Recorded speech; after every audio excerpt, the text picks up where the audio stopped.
ഇടുക്കി തൊടുപുഴയിൽ പട്ടാപ്പകൽ മോഷണം. ഹോട്ടലിന് സമീപം പാർക്ക് ചെയ്ത ബൈക്കാണ് മോഷ്ടിച്ചത്.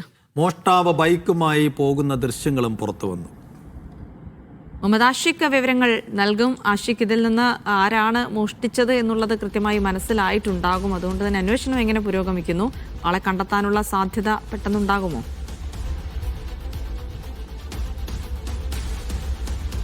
മോഷ്ടാവ് ആരെന്ന് ഈ CCTV ദൃശ്യങ്ങളിൽ നിന്ന് തിരിച്ചറിയാൻ പോലീസിനായിട്ടില്ല. പക്ഷേ CCTV ദൃശ്യങ്ങളുടെ അടിസ്ഥാനത്തിൽ അന്വേഷണം നടക്കുന്നുണ്ട് എന്നാണ് പോലീസ് പറയുന്നത്. കഴിഞ്ഞ ദിവസമാണ് ഈ സംഭവം നടക്കുന്നത്. ഹോട്ടലിലെ പാർക്കിങ്ങിൽ വാഹനം വെച്ചതിന് ശേഷം ഹോട്ടലിനകത്തോട്ട് പോയ തൊടുപുഴ സ്വദേശിയായിട്ടുള്ള സച്ചിൻ സജീവ് എന്നയാളുടെ വാഹനമാണ് ആ ഹോട്ടലിൽ തന്നെ ഉണ്ടായിരുന്ന ഒരാൾ തൊട്ടടുത്ത് ചെന്ന് ആ വാഹനം എടുത്തുകൊണ്ട് പോകുന്നത് നമുക്ക് ദൃശ്യങ്ങളിൽ കാണാൻ കഴിയും.